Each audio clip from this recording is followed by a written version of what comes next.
من ربك إنما أنت منذر ولكل قوم هاد الله يعلم ما تحمل كل أنثى وما تغيظ الأرحام وما تزداد وكل شيء عنده بمقدار عالم الغيب والشهادة الكبير المتعال سواء منكم من أسر القول ومن جهر به ومن هو مستخف بالليل وسارب بالنهار له معقبات من بين يديه ومن خلفه يحفظونه من أمر الله إن الله لا يغير ما بقوم حتى يغيروا ما بأنفسهم وإذا أراد الله بقوم سوءا فلا مرد له وما لهم من دونه من وال.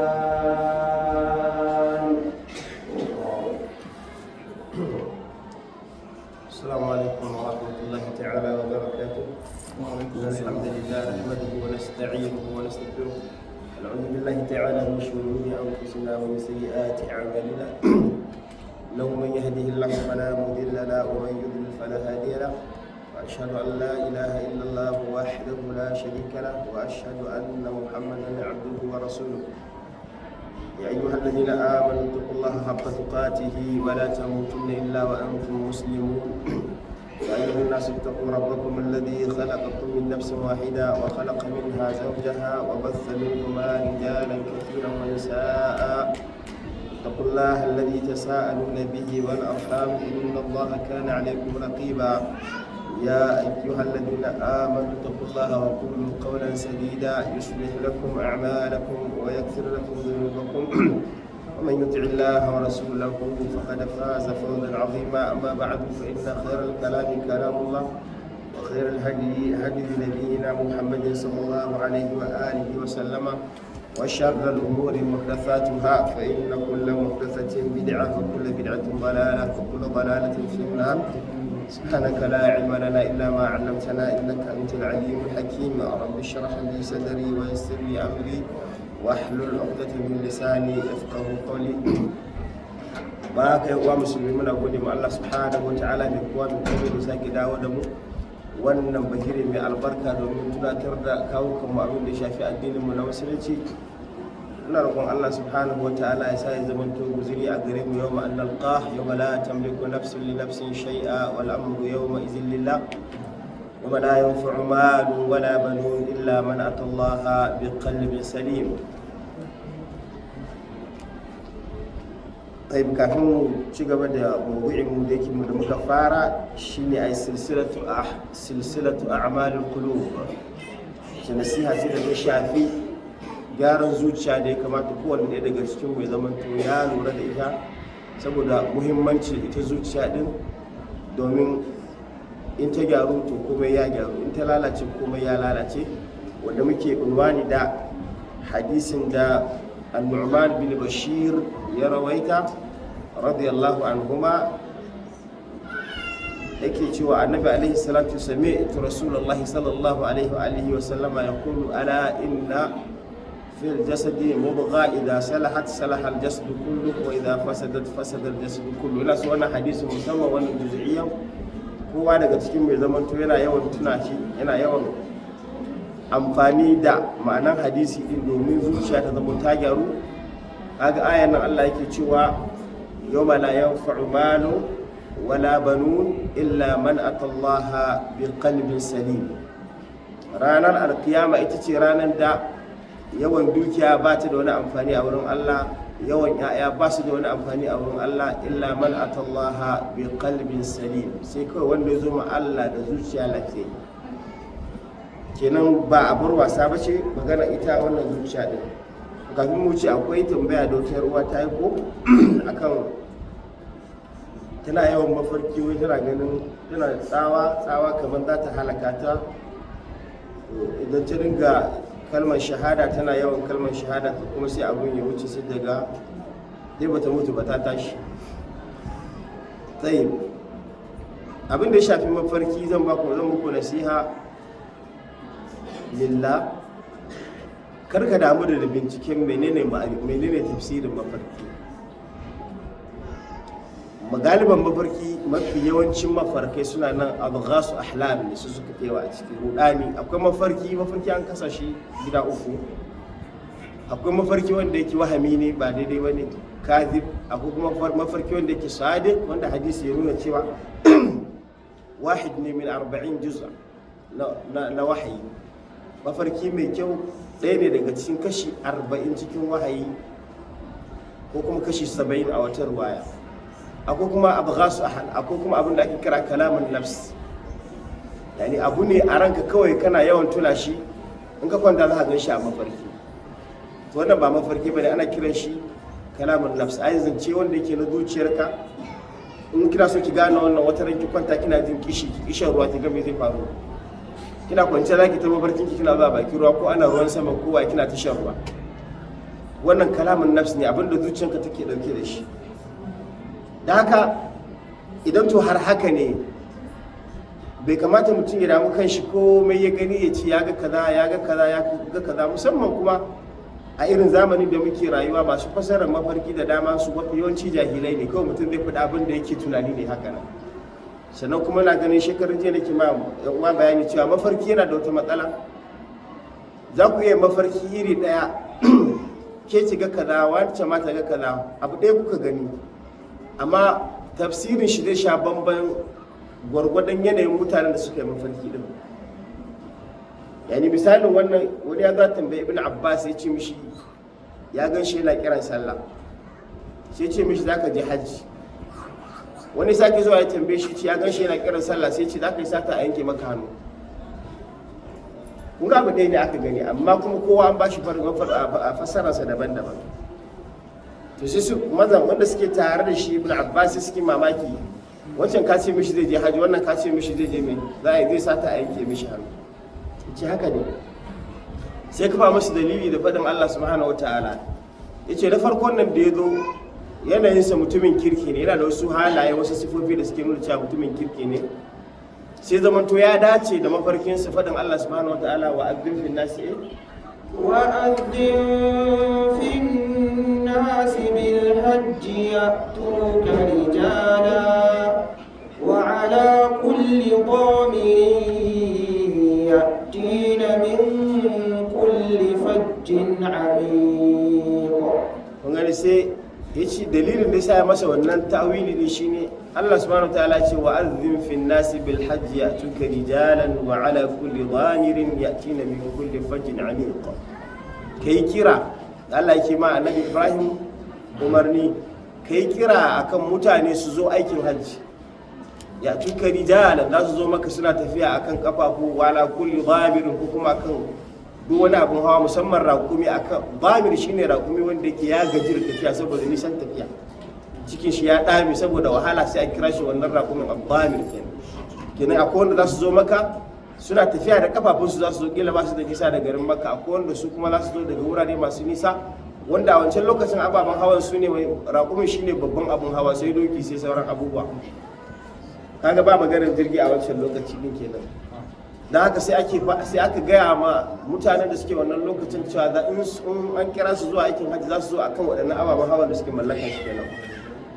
Wannan kuma yana misdaƙan ne da faɗin Allah subhanahu wa ta'ala ke cewa wal khayla wal bighala wal hamira litarkabuha wa zina wa yakhluqu ma la ta'lamun.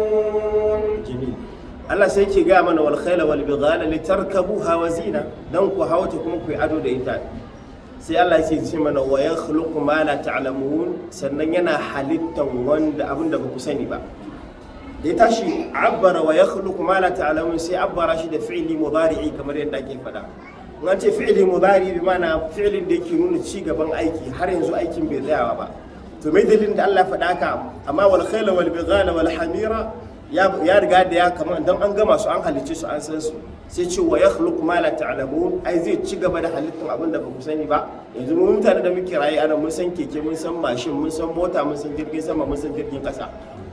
Yanzu ga train ma mai tafiya a sama shi ma mai kuma, yani mutanen wancan lokacin ba sa sawarawa, ba sa khayyala za su samu abin hawa irin wannan, amma yanzu ga shi mun gani mun yi amfani da haka. Da ya tashi abbarawa domin wanda ke maganar masanin gaibu ne sai ce wa yakhluqu ma la ta'lamun, kuma yana halittan abin da ba ku sani kuma maybe nan gaba za a zo a halicci wasu abu na manan tafiya wanda mu ba mu khayyala ba ma tunanin su asali. Amma kaga sai aka ce musu bamirin yatina min kulli fajjin amiq, su kuma sai aka buga musa misali da wannan rakumi din, aka ce yana zuwa zai zuwa su zo daga wurare masu nisa, ya tina min kulli fajjin amiq, daga guruwa wasu hanyoyi wanda suke masu nisa. Muhallin shahid na magana, kun ga wannan mai mafarkin an ce mishi zai je haji ko wa azim fi nasi bil hajji ya tukar dala, ya kafa masa dalili da wannan. Wancan kuma da aka ce zai sata a yanke masa hannu, bai dalilin da ya sa shi masa wannan mafarki, ya masa wannan ta'awili din. سيتي فأذن مؤذن أيتها العير أيتها العير إنكم لسارقون. يوم يوسف lokacin da suka shiga garin Masar, annabi Yusuf ya hada ya plan nashi da shi da dan uwansa, aka dauki mudu malika aka sa a cikin kayan dan uwan shi saboda yana so ya rike shi a garin, amma ba zai iya rike shi ba saboda babu wata hujja. To shine sai ya shirya wannan kai din, har Allah subhanahu wataala yake bada labari akai. Suka dauki mudun sarki aka sa a cikin kayan dan uwan shi. Fa bada abi awiyatihim qabla wi'a'i akhi, fa bada bi awiyatihim qabla wi'a'i akhihi thumma istakhrajaha min wi'a'i akhihi كذلك كدنا ليوسف ما كان ليأخذ أخاه في دين الملك إلا أن يشاء الله نرفع درجات من نشاء وفوق كل ذي علم عليم. نعم. Nabiyullahi Yusuf yana so ya rike dan uwansa ya zama yana tare da shi kuma gashi da yan uwan shi, idan ya ce musu zai rike shi ba za su yadda ba. Sai suka hada plan shi da dan uwan shi akan cewa to za a dauki mudun sarki sai a sa a cikin kayan ka, in kun fita to sai mai kira ya kira ce kai ku zo an saci suwa al-malik, an saci mudu na malik. Da aka kira su aka ce musu an yi wannan sata din, shi suka ce mai قالوا لقد علمتم ما جئنا لنفسد في الأرض وما كنا سارقين. قالوا فما جزاؤه إن كنتم كاذبين. قالوا جزاؤه من وجد في رحله فهو جزاؤه. نعم هنا محل الشاهد. قالوا جزاؤه من وجد في رحله فهو جزاؤه. suka ce kun sani ce, suka ce lalle da aka ce musu ku zo an yi sata, sai suka ce me kuke nema, maza tafqidun? qalu nafqidu suwa' al-malik wa liman ja'a bihi himlu ba'ir wa ana bihi za'im. qalu tallahi laqad alimtum ma jina li nufsida fil ardi wa ma kunna sariqin. suka ce wallahi kun san bamu zo nan ba dan mu yi barna. sai aka ce musu qalu fa ma jaza'uhu in kuntum kadibin, to me sakamako idan ya zama to ƙarya kuke, ai abinda ake nema na sata aka same shi a cikin kayan ku. To a nan wurin suka yanke wa kansu hukunci, suka ce qalu jaza'uhu man wujida fi rahlihi fa huwa jaza'u. To duk wanda aka samu wannan abu a cikin kayan shi to shi za a ma hukunci kenan. Shi kuma Yusuf ya san me suka shira da dan uwan shi cewa an sa wannan mudu din a cikin kayan shi, sai ce fa bada abi awriyati, ya ka fara da kayan yan uwan. sai zaman to kayan dan uwansa shine a ƙarshe. Da aka gama sauran duba kayan su ba samu komai ba, aka bude na kaya wanda ke shine karamin cikin su sai aka samu mai mudu a ciki. Shikenan sai aka rike shi, dama abin da ke nema kenan, in yace zai rike shi ba za su yi ba, amma yanzu tun da gashi dan uwan ku yayi sata, kuma a dokokin Masar shine idan mutum ya maka sata a wancan lokacin to za ka rike shi ne ya zama maka bawa na wani lokaci, fatara ko shekara biyu, zai ta maka hidima kenan. Yana idan mutum har yadda ya maka sata aka kama shi, wanda shine hukuncin da su suke yi, amma ya sha bamban da irin hukuncin da shi Yakubu yake kai a wannan lokacin. Da haka sai suka ce fa huwa jaza, da haka za a masa hukunci irin na wanda ya wannan sata din. Almuhim muhallin shahid na maganar mu kaga sai shi Ibn Abbas ya ce mishi kai za ka yi sata ne a yankin mutane. Me yasa sai ce wannan mutumin kirki ne da ya ce yayi mafarki ana kiran sallah ko yana kiran sallah. Wannan shi kuma shakalinsa daman gashi ga yadda yake ne. Da haka wannan mai sata, wancan kuma zai je aikin hajji. Bina'an akan wannan abin da ya fi alkhairi in ka ga mafarki, annabi alaihi salam ya ba mu mafita mai sauki akan magana mafarki. Idan ka ga mafarki mai kyau wanda ya burge ka gan shi ya baka sha'awa, to kai addu'a Allah tabbatar maka da alkhairi. Wanda ka san kana ganin cewa wani masoyinka ne, zaka iya gaya masa duk da rashin gaya masa shi fi maka alkhairi. Ka roki Allah tabbatar maka da alkhairi. Idan kuma abu ka gani wanda yake abin tsoro ne, to kar ka gaya ma wani, ka bar magana a zuciyanka, kai addu'a. Annabi alaihi salam sai ya ga mana wacce addu'a za ka yi, kai a'udhu billahi uku ka tuba hannunka na hagu, a'udhu billahi hakan nan, sannan sai karanta suratul ikhlas 3 marrat, kuma kul huwallahu ahad zuwa karshe.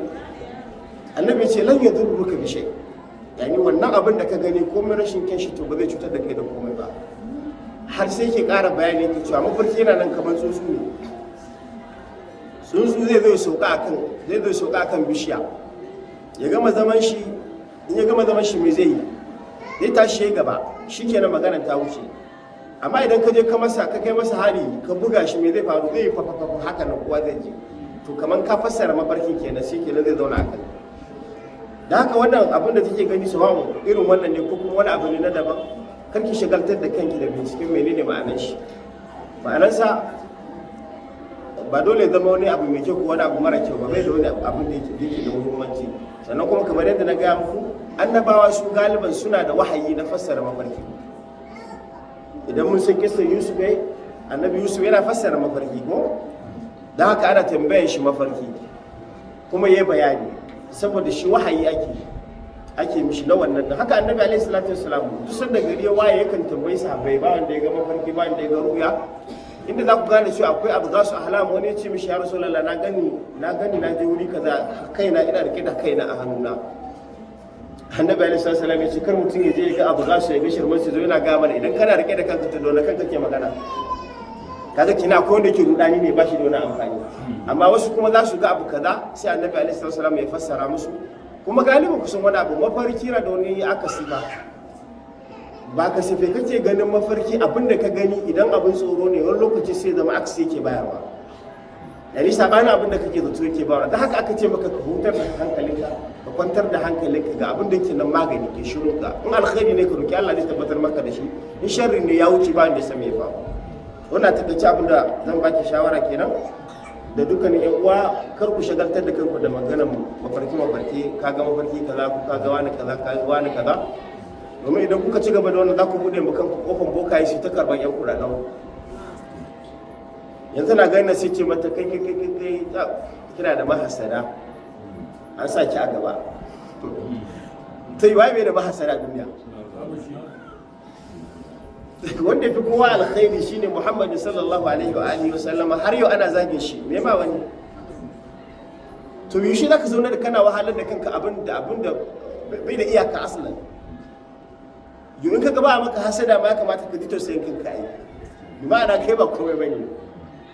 Amma mai maganin hasadan shine ka rike sunnar annabi alaihi salatu wassalam, ka rike azkar sabah masa, ka rike ibada da kyau. Ko mahasadi ya maka wani abu, ko sihiri ko sammu ne, ko mai aka ji aka maka, ba zai same ka ba.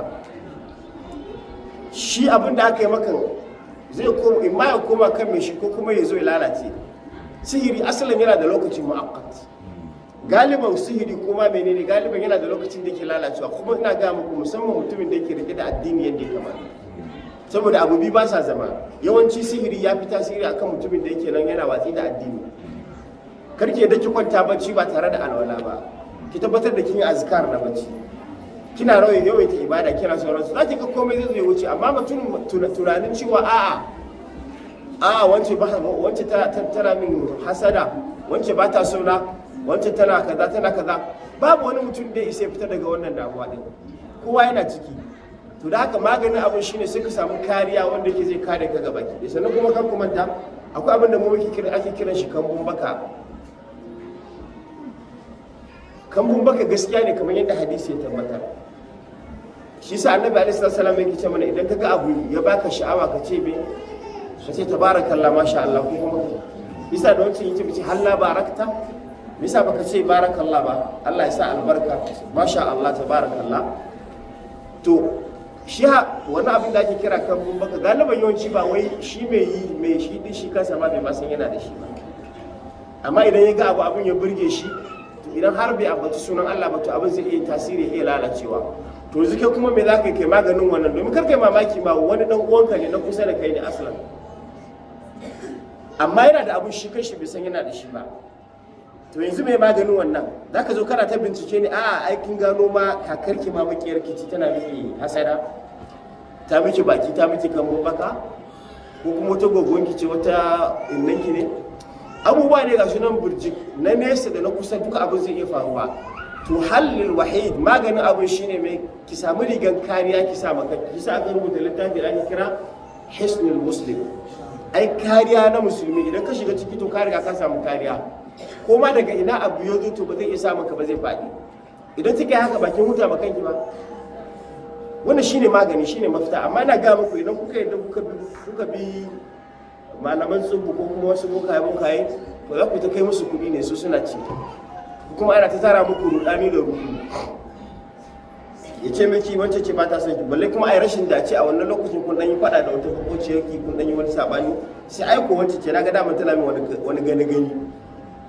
To daga nan shedan ya samu kofar shigan. To nihaya kuma shedan daman ba zai bar mutum ba sai ya tabbatar da ya kai shi bakin jahannama, bal sai ya tabbatar da ya jefa shi tsakiyar jahannama tukuna. domin inna shaytana lakum aduwwun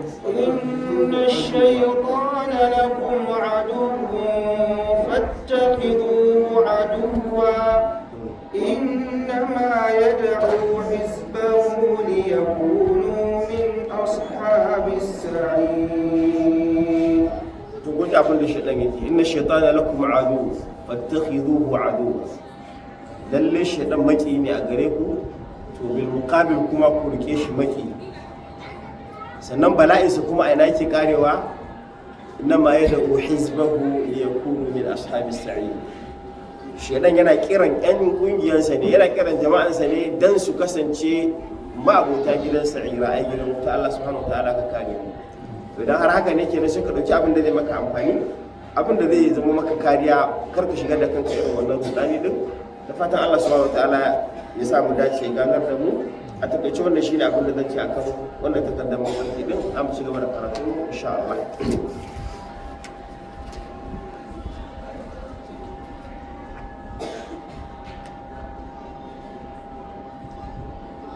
Je mun sai inda muka fara magana cewa wal ikhlasu huwa asasu qabul al a'mali wa raddiha. هو الذي يؤدي إلى الفوز أو الخسران، فهو الطريق إلى الجنة أو إلى النار.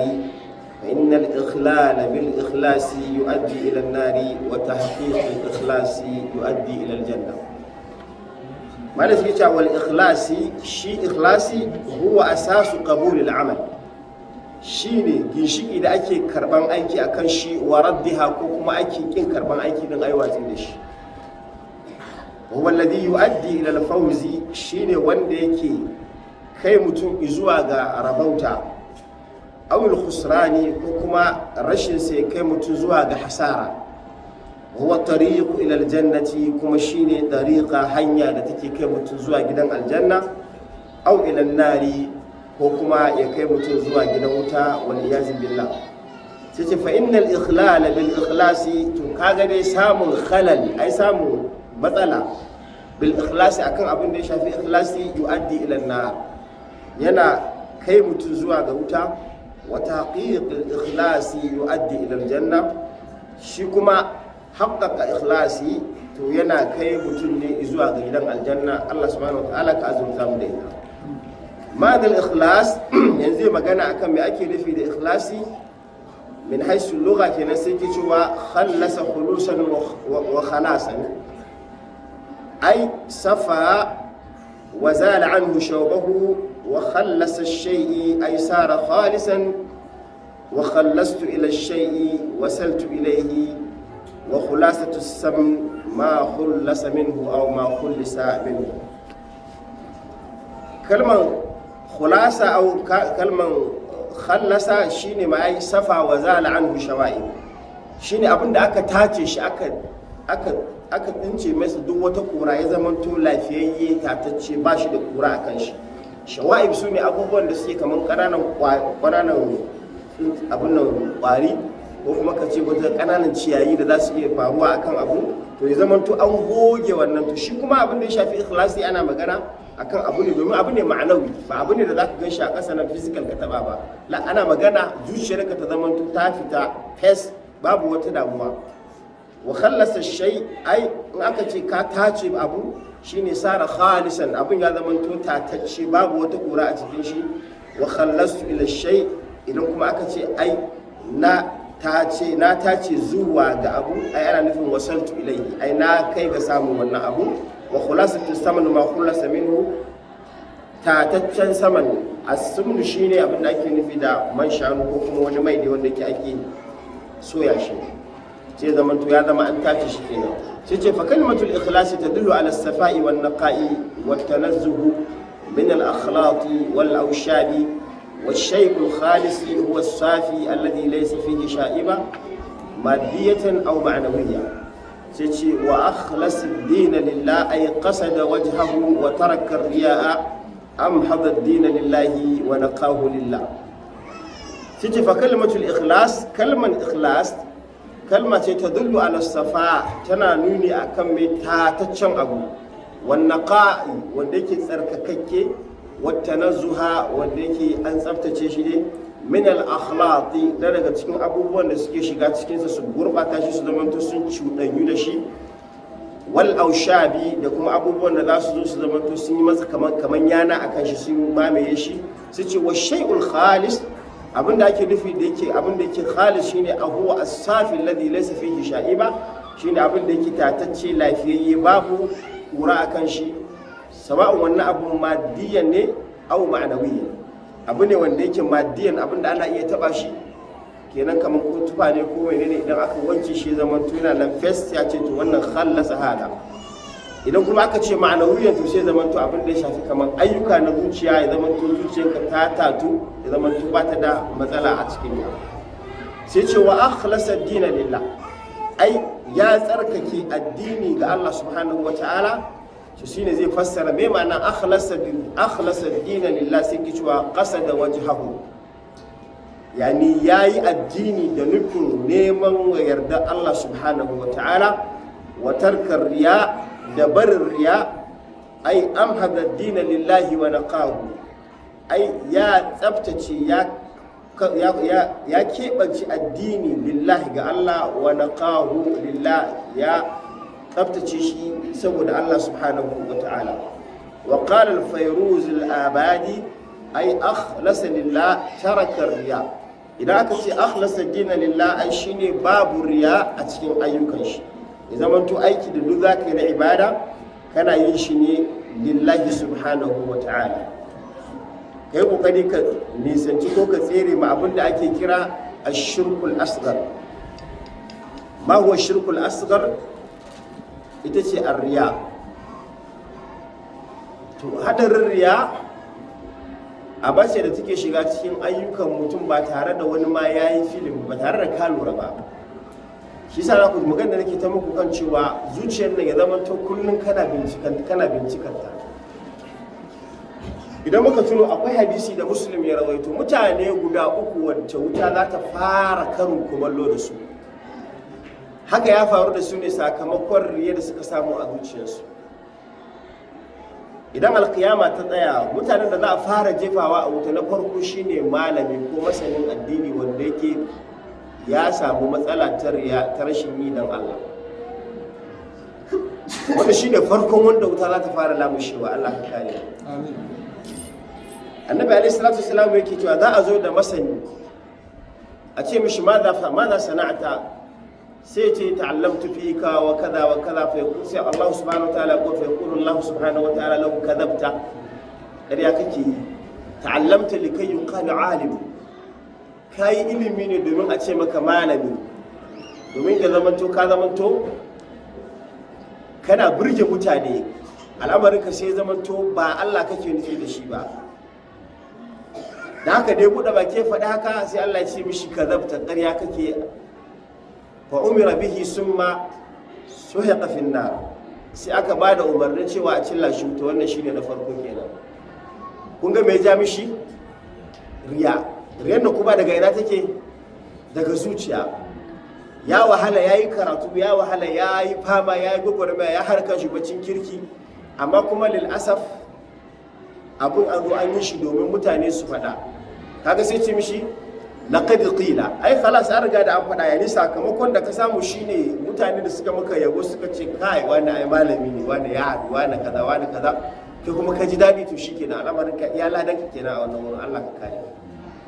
Sai abu na gaba, sai ma mutum na biyu shi kuma me za a zo da sahibul mal wa anfaqa malu, ya ciyar da dukiyar shi, amma fa matsalarsa shine so yake a yaba, so yake a bayyana, sauki a ce suwa da akwai ciyarwa wa jawad.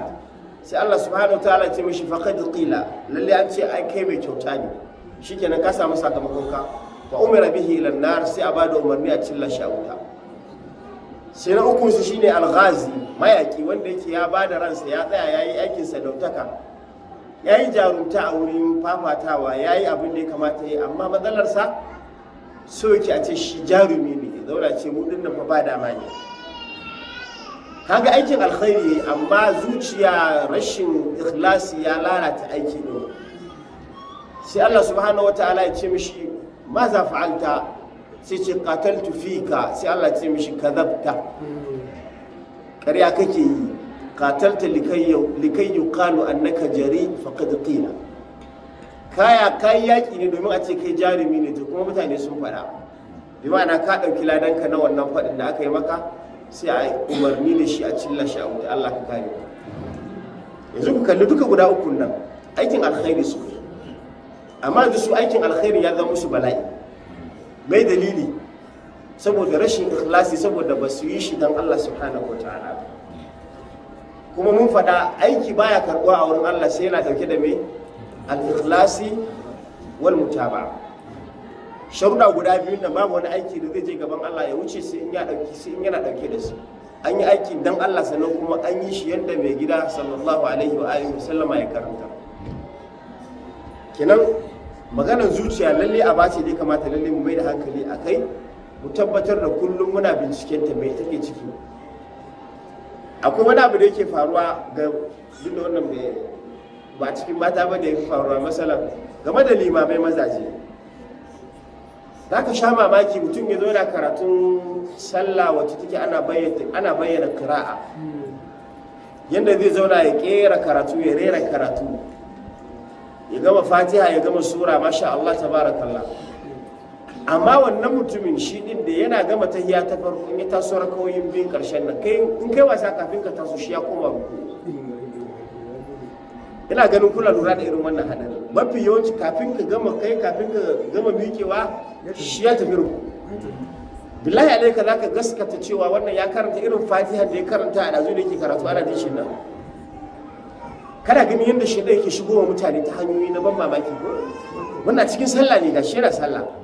Amma abin mamaki irin karatu da ya a raka'a ta farko da raka'a ta biyu, in karatu ne da ake bayyana, wato daga ya zo kuma karatu na raka'a ta uku za ka ga abin da zai aikata.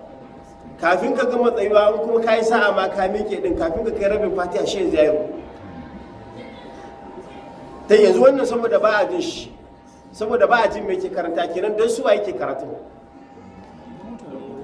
kaga da mutane su ji kaga shi kaga da wancan hadisin da yake ce mishi laqad qara'ata likay yuqalu qari'an faqad qil ai ka karanta ne domin a ce maka kai wani fa akwai qur'ani wani akwai kaza wani akwai kaza qira'an shi tayi kyau in ba da haka ba dan me a rakoyin farko ka zauna kai karatu lafiyayye ka karanta fatiha har kowa ya karanta har ma ka tsaya ka dan jira su bayan ka gama fatiha ka kawo sura ka gama amma kana zuwa raka'a ta uku kafin kowa ya karanta aya uku kai kuma kayi ruku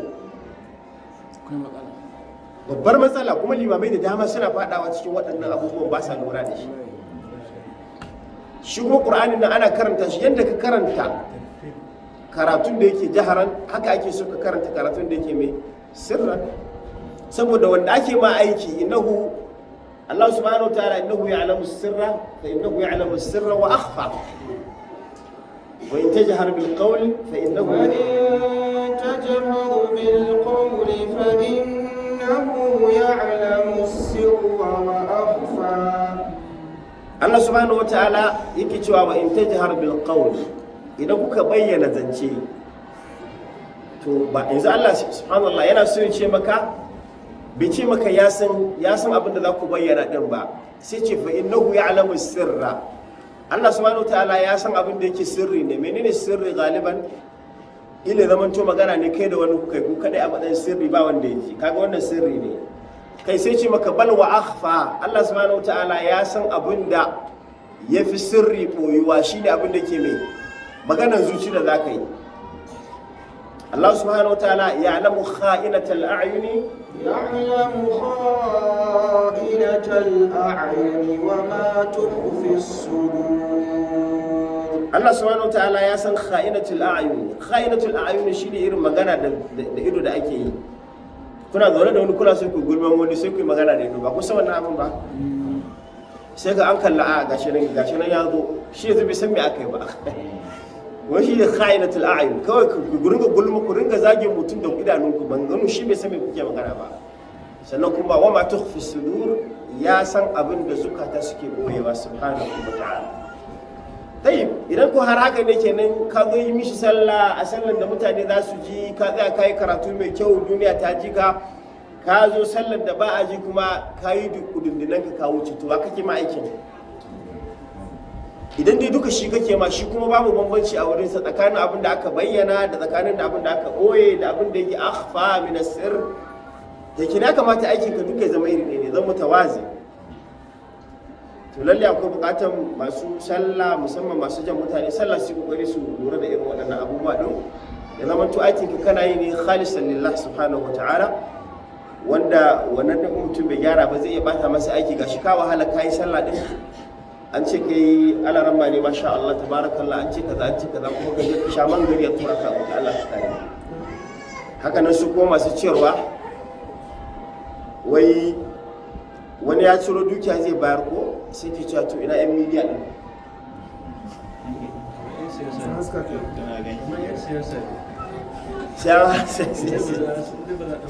sai an haska lasu yin siyasa su kuma hasaran su ta fita kowa ai dan su ban san ya zaka tantance aikin su na kirki da na yau su ba su ga su ake su kwata gaba daya akan haka yake tafiya wayoyi ma suke siya su ban mutane wannan ne yan midiyan su ne da tallata kuma da yada ƙarya da me lansa haka waya za a saya a baka baya domin ka dinga yada mai gidanka kawai shirme ma ya yi daidai ne gaskiya ma ya yi akwai abubuwan tafsir suka a sahun yan siyasa muka shiga wannan saboda aikin su kwata-kwata baka gane na Allah da na wanda yake na mutane ne duka abun ya haɗe musu komai za ka ga su daman abin da ake yi ma lillahi su suna yi ne ko masallaci ya zo gina muku kato to shi bukatar shi wannan masallacin a sashi a cikin kariyar shi da wato ana lissafa shi haka akwai ban mamaki na za a zo na a ta karanta hadisai man bana lillahi masjidan bana Allahu lahu baitan fil janna ku ta karanta duk wannan hadisan na ku yana zaune amma shi matsalar sa shine ku dauka media ta gani duniya ta gani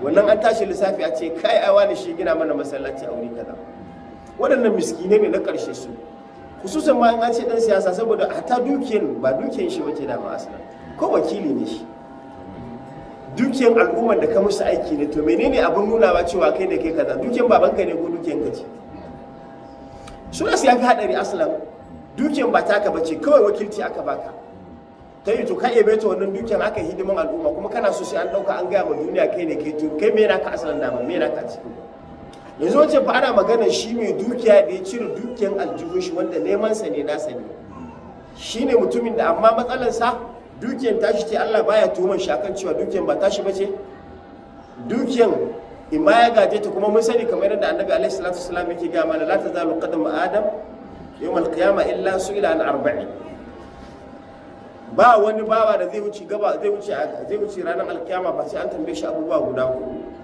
daga cikin abubuwa da za a tambaye shi akwai dukiya min aina ka tasabaha wa min aina anfaqaha aina ka samu wannan dukiyar kuma aina ka siyar da ita farko za a tambaye ka an umruk aina ka karar da ita a rayuwarka aina ka karar da ita wa an shababika fima ablahu samartakanka lokacin karfinka aina ka tsufar da shi wannan su ne tambayoyi guda biyu sai dukiya sai tambaya biyu akan dukiya saboda hadarinta min aina ka sabata min aina ka sabata aina ka samar da ita dukiyar daga aina ka same ta wa min aina anfaqataha kuma aina ka siyar da ita yanzu shi wannan mutumin da aka ce za a jefa shi a wuta arraji shine dukiyar tashi ce shi dukiya ce ta halal amma wurin ciyarwa ne aka samu matsala ya tashi ciyarwa sai bai ciyar dan Allah ba Allah subhanahu wataala ya ce ka ciyar dan a ce kai mai kyauta ne to kuma an fada sai a jefa shi a wuta ta idan ka dauko min shi kuma waɗannan yanzu da muke magana kan su wanda ita dukiyar shi da kansa su da kansu suke fada sai maka siyasa kazanta ce kai mai kaka cikin ta sharadin shaidan kenan amma ba gaskiya ba ce domin al'asal fi siyasa ta mutanen kirki ce domin siyasa mu a shari'a musulunci siyasa tana da mazami tana da mawqifi bal ma siyasa juz'i ce ta rayuwar musulmai aslan domin mai ma'anar siyasa ne shine idaratu shu'unin nas ma'anar siyasa shine gudanar da al'amuran mutane to ya zaka cire gudanar da al'amuran mutane ka raba shi da addini ta yana za su rabu shi sa Allah ke cewa ya ayyuhal ladina amanu dukhulu fi silmi kaffa يا أيها الذين آمنوا ادخلوا في السلم كافة ولا تتبعوا خطوات الشيطان إنه لكم عدو مبين. Allah subhanahu wataala yake cewa ya kuma su imani udkhulu fi silmi kaffa ku shiga addinin nan gabaki daya in an ce ku shiga addinin nan gabaki daya ibadatan wa mu'amalatan abin da ya shafi ibada ya zamanto kun yi addini abin da ya shafi mu'amalar ku ta yau da gobe ya zamanto addini ne a ciki kaga an ce mu'amala ta yau da gobe ta shiga ta sami mai ta hada da siyasar rayuwar mutane bisa Allah yake gaya mana wata ayan kul inna salati wa nusuki قل إن صلاتي ونسكي ومحياي ومماتي لله رب العالمين. Allah subhanahu wa ta'ala yake gaya ma annabi alaihi salatu wassalam yace ka gaya musu kul inna salati wa nusuki wa mahyaya wannan shine mahallin shahid na magana wa mahyaya wa mamati lillahi rabbil alamin ka gaya musu salati ai sallata da mutuwata idan lokacin rayuwata ta kare wa mahyaya da kuma rayuwata ai abin da yake tsakanin rayuwata har zuwa mutuwata to abin da ake so a gani shine ya zama walillah qul inna salati wa nusuki wa mahyaya wa mamati lillahi rabbil alamin limana kenan duk abin da zan yi shi ne gwargwadon yadda Allah subhanahu wataala yake so to kaga idan har haka ne ko ai ba magana ka ce ka cire siyasa daga cikin rayuwar mutane domin ita take shi ma'anar gudanar da rayuwar mutane kar mu mata a karkashin siyasa ne zai samu maka zaman lafiya a karkashin siyasa ne zai samu maka lafiya yani harkan asibiti tana karkashin wannan a karkashin siyasa ne zai samu maka hanyoyi da zaka biya a karkashin siyasa ne zai samu maka ruwan sha da zaka sha a karkashin siyasa ne zai samu maka harkan tsaro to ta za a ce min wannan an raba shi da addinin mutane ta za su rabu amma magana ita ce shine mun dauko wani tsari ne wanda ke na arnan yamma muka ce za mu yi shi za mu yi implementing shi a kanmu mu kuma mu musulmai ne to sai zaman to abun ana ta samun cin karo duk masu hankali suka abin da ake siyasa sai su maka kai wannan siyasa ba ta dace da mutanen kirki ba kazanta ce amma kuma inda za mu zauna mu kalli musulunci addinin mu sai muga shi kuma ya hada komai da komai ne, domin ya ce wa mahayaya wa mamati, rayuwata da mutuwata duka tana karkashin mai addinin musulunci ne. Bi ma'ana addinin musulunci yana da ta cewa akan rayuwata, addinin musulunci yana da ta cewa akan mutuwata, addinin musulunci yana da ta cewa akan ibadata. Sai kenan mu a wurin mu addinin musulunci babu magana raba addini da siyasa, duka abu ɗaya da suke tafiya, illa iyaka dai siyasar ce ba irin wannan da muka ɗauko muka zo muka yafa ba, saboda bata dace da al'adun mu, bata dace da ɗabi'u mu, bata dace da addinin mu ba. Allah subhanahu wataala ka kare mu. Duk wanda ya shiga shi kenan sai ga bari abin da yake so. Domin ta kuma ta siyasa nan amana ce, mutane suna shiga sai abin da za su ɗauka kamar sun je cin banza ne. Wannan kuma al'amarin ba haka yake ba, za ka ji a tsayar da kai a maka hisabi daga abin da yake mithqala zarra. فمن يعمل مثقال ذرة خيرا يره ومن يعمل مثقال ذرة شرا يره. هاي كجير الميزان ده الله يكي أمباني ديش. ومن يعمل مثقال ذرة أقول تبغى أن ذرة تيمو kusa mai zarra? Idan kana cikin ɗaki hasken rana yana haskawa kana ta gefen windo, kana ganin wasu abu suna wucewa hakan nan windo ƙanana mai sunan shi da sai shi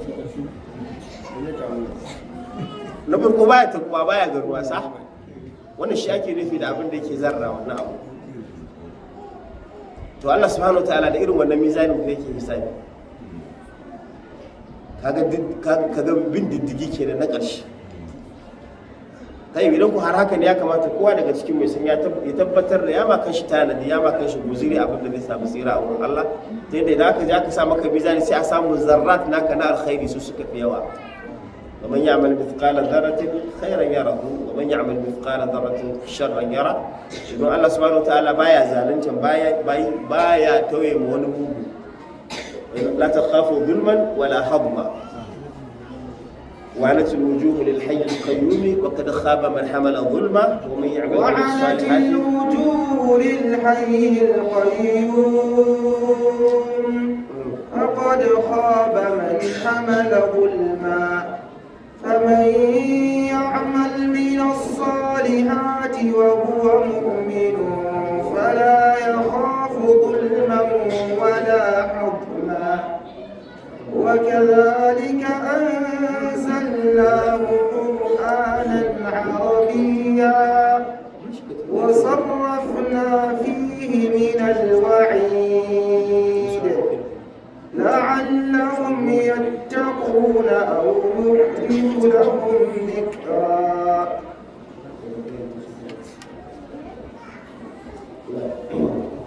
الله سبحانه وتعالى كتبنا وعنت الوجوه للحي القيوم وقد خاب من حمل ظلما، أي خضعت الوجوه في سكوكي نباي سن تواضع سن درقسا للحي القيوم ga wanda yake rayayye kuma alqayyum wanda yake alqa'im bi nafsihi, ai wanda yake tsaye da kanshi wadataccen da bai bukatar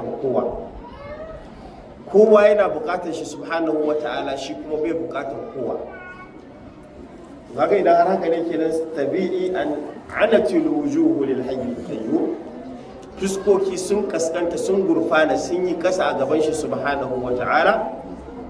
Sai Allah ya ja kunne cewa kada khaba man hamala zulma, duk wanda ya ɗauko zalunci, duk wanda ya goyi zalunci a kan shi, to lalle wannan ya yi hasara, ya taɓe. A gaba sai cewa man ya'mal min as-salihati wa huwa mu'minun, ce fala ya khafu zulman wala hadma. Allah subhanahu wa ta'ala ce duk wanda ya aikata aiki na kirki, to ba aikinka ba gara ba zago ba abin da zai shafe shi. Sai ce fala ya khafu zulman, baya jin tsoron zalunci. Mai zalunci? Zalunci shine sakamakon naka a ɗauke shi ga baki ɗaya a ba wani ko kuma a lalata shi. Baka da tsoron wannan in dai sakamakon ka dan Allah kai aikin ka. Wala hadman, alhadmu kuma shine tawaya.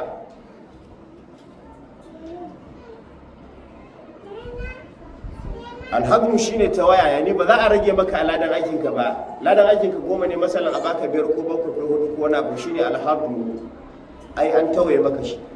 Amma az-zulmu shine a hana ka gaba ki. To haka sai Allah yake ba mu garanti subhanahu wataala, wa man ya'mal min as-salihati wa huwa mu'min fala yakhafu zulman wala hadma. Wannan ba shi da tsoro akan za a zalunce shi, kuma ba shi da tsoro akan za a rage mishi aikinsa a masa mutu, babu wannan. Kenan abin da yake gaban mu shine mu dage ya zamanto ayyuka mu sun zamanto ayyuka masu kyau, saboda muna da garantin aiki ne wanda ke za a karbe shi, aiki ne wanda yake ba za a tauye mana shi ba. Na sai malam sai yake magana akan ci gaba da shi al-Fayruz al-Abadi sai yake cewa ya akhlasa lillahi ay taraka riya. sai ce kalimatul ikhlasi hiya kalimatut tauhidi wal mukhlisuna humul muwahhiduna wal mukhtarun. al-Fayruz al-Abadi yake cewa kalimatul ikhlas, kalmar ikhlas tana nufin hiya kalimatut tauhid, ai ita ce kalma ta tauhidi. sai ke cewa wal mukhlisuna, kaga waɗanda suke masu tsarkake ibada, humul muwahhiduna, to su ne masu cikakken tauhidi. Wal mukhtaruna kuma su ne zababbu a wurin Allah subhanahu wa ta'ala. Domin idan ka samu kanka kana cikin masu tauhidi, to wannan alama ta ce cewa Allah subhanahu wa ta'ala ya zabe ka, Allah subhanahu wa ta'ala ya saka daga cikin bayin shi nagari. والله يخلق ما يشاء والله يخلق ما يشاء ويختار ما كان لهم الخيرة سبحانه وتعالى عما يشركون. Allah subhanahu wa ta'ala yake cewa shine yake yin halitta kuma shi yake zaba daga cikin halitta ne. Ai in ya tashi zaben kenan duk sanda Allah zabe ka zai zama to ya karrama ka. To karrama wanda Allah yake ma bayi shine ya azurta ka da tauhidi, domin idan ya azurta ka da tauhidi to ko shakka babu ya baka lasisi da zaka iya gamuwa da shi lamun lafiya, ya baka kin shiga aljanna. Allah subhanahu wa ta'ala ka azurta mu. sai ce wa amma ta'riful ikhlas fi shar'i kama dhakara ibn al-qayyim rahimahullah fi ba'd ta'rifihi huwa ifradul haqq subhanahu bil qasd fi at-ta'ati ay an taqsudahu wahdahu la sharika lahu. ibn al-qayyim bai tashi shi kuma ta'rifi sai yake cewa huwa ifradul haqq, shine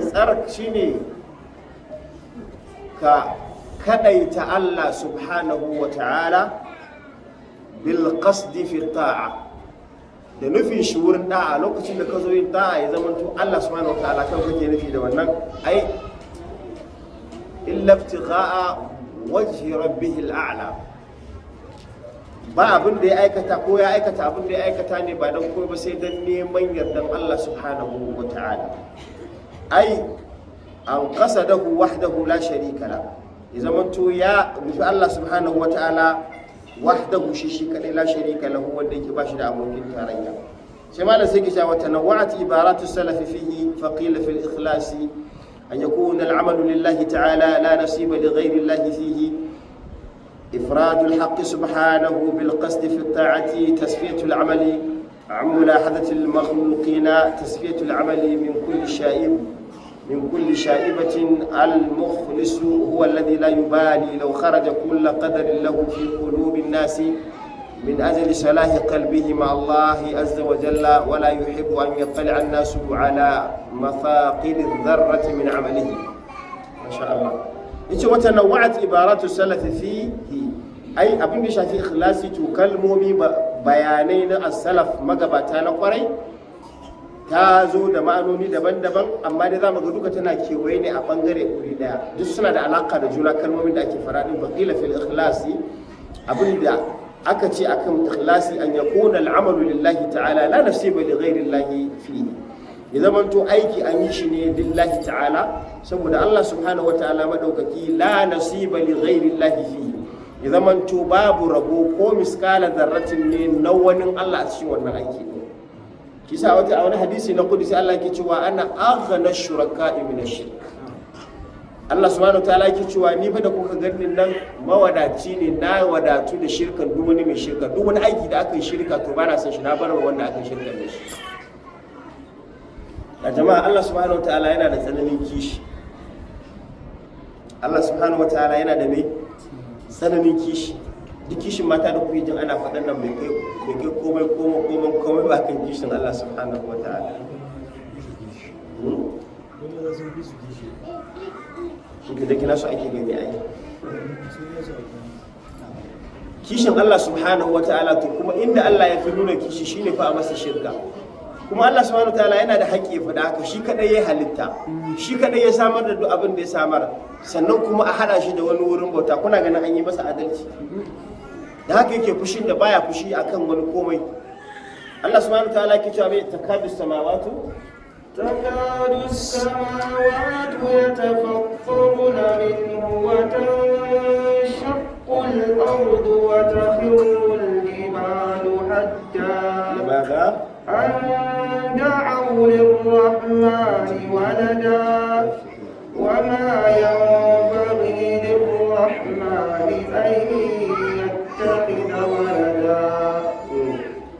Allah subhanahu wataala yake ga mana saboda bala'i na shirka yake takadu samawati yatafattarna minhu aw yanfatirna minhu. A wata qira'a kenan takadu samawati yatafattarna minhu. Allah subhanahu wataala yake cewa sama nan da kuke ganin ta kuke jin labari da karfin da take da shi, ta so ta caccece ta zubi ta rugurguje. Watan shaqqul ard, wannan kasan da muke kanta nan ta tsatsage ta rushe. Mai dalili? An da'u lirrahmani walada, saboda an ce Allah yana da ɗa. Yani amma Allah shirka kenan, an ce yana da ɗa. لقد كفر الذين قالوا إن الله ثالث لقد كفر الذين قالوا إن الله ثالث ثلاثة وما من إله إلا إله واحد فإن لم ينتهوا عما يقولون ليمسن الذين كفروا منهم عذاب أليم أفلا يتوبون إلى الله ويستغفرونه والله غفور رحيم. Allah subhanahu wa ta'ala yake cewa laqad kafara alladhina qalu inna allaha thalithu thalatha, wanda suka ce Allah uku ne, wa ma min ilahin illa ilahun wahid. Subhanallah, Allah ya kore cewa ba Allah uku ne ba gaskiya bane, sai tabbatar mana da menene gaskiya. Dan fa duka ya kafa mutane hujja ne, wa ma min ilahin illa ilahun wahid. Yace wa illam yantahu amma yaqulun, kaga idan ba su hanu daga abin da suke faɗan nan ba, la yamassanna alladhina kafaru minhum adhabun alim. Wadanda suka kafirta lalle azaba za ta shafe su. Allah subhanahu wa ta'ala ka kare. Kuma dai nan kusa da nan yake cewa innahu man yushrik billah faqad harrama Allahu alayhi aljanna wa ma'awahu an-nar wa ma lidh-dhalimin min ansar. Allah subhanahu wa ta'ala yake cewa lalle duk wanda ya shirka da Allah subhanahu wa ta'ala فقد حرم الله عليه الجنة. الله سبحانه وتعالى يا حرمتا مسا الجنة. كينا الله سبحانه وتعالى يزن ونن معصية. الله سبحانه وتعالى بايا سن ونن معصية دي ساكي لا يغفر أن يشرك به ويغفر ما دون ذلك لمن يشاء. kan mu wanta kamar yadda na faɗa, hatta riya tana daga cikin shirkul asghar. To karka yadda a same ka a cikin wannan musifa din da Allah ke faɗa a cikin an da'u lirrahmani walada a cikin suratul maryam ayan da malai karanta mana. Wannan sama da kasai da suka kusa suke ke ci saboda an ce Allah yana da ɗa, sai Allah ke cewa wa ma yanbaghi lirrahmani an yattakhiza walada. Yace bai dace ba, bai kamata ga Allah ya riki ɗa ba. Dan me yasa? Kun lura cewa mu a rayuwarmu na bayi cewa ɗa mun ɗauke shi wani abu ne na baiwa, ko mun ɗauke shi wani abu ne na ni'ima, saboda mu kasassu ne asalan. Kana da lokacin da za ka zama to karfinka ya kare, kana bukatan wanda zai taimake ka. Za ka iya mutuwa sai zama to ƴaƴanka su suka ci gaba da rayuwa. Kuma da Allah ke cewa wa laysa lil insani illa ma sa'a wa anna sa'yahu sawfa yura. Kalmatu wa an sai annabi alaihi salatu wasalam da zo fassara wa anna sa'yahu sawfa, sai annabi ke ce mana wa waladuka min kasbika. Kun ga hikiman ɗanka kaman yana daga cikin ayyukanka. yani dan adam ba shi da wani abu sai abin da ya aikata na aiki, to sai aka ce maka wala duka min kasabika, ɗanka ma na daga cikin me ayyukanka. Kenan idan ka ba ma ɗanka tarbiyya mai kyau, idan ka ba ma ɗanka abin da ya dace na addini, to fa kana da kamishin, ko da baka duniya ko me ya aikata na alkhairi za a ringa baka lada. Da haka kenan a nan wurin mu bayi saboda rauninmu muna buƙatar wanda za su gaje mu, ko muna buƙatar wanda za su biye mana a baya. To amma shi subhanahu wa ta'ala huwa ghaniyyun ne wa huwa qa'imun bi dhatihi, kamar yadda muka ce huwa al-hayyul qayyum.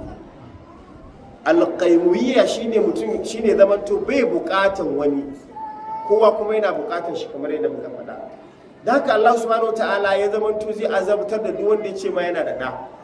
Mu kuma nan kun ga a duniya ba mutum bai da ɗa ma har gori ma wasu masu ƙaramin hankali suke mishi.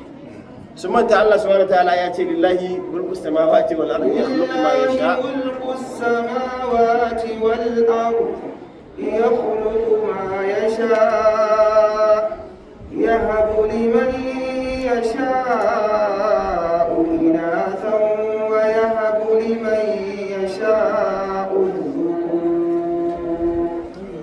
aw yuzawwijuhum dhukranan wa inatha ويجعل من يشاء عقيما.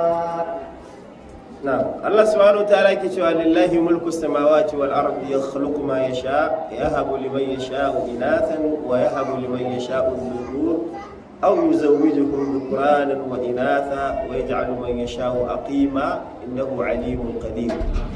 الله سبحانه وتعالى كتب لله ملك السماوات والأرض يخلق ما يشاء، أي mulkin sammai da kasai na Allah ne subhanahu wa ta'ala, ya khluqu ma yasha, yana halittar abin da yake so, ya habu liman yasha'u inathan, in ya gada yana ba ma wanda ya ga dama yara mata zalla, wa ya habu liman yasha'u dhukur, yana ba ma wanda ya ga dama ya'ya maza duka, aw yuzawwijuhum dhukuranan wa inatha, ko kuma ya ma mutum gamin gambiza da ake faɗa, ya ba shi maza da mata, wa yaj'alu man yasha'u aqiman, kuma yana sa wanda ya ga dama ya zama aqim, ai wanda bai aihuwa sababu cikin maza ne ko cikin mata.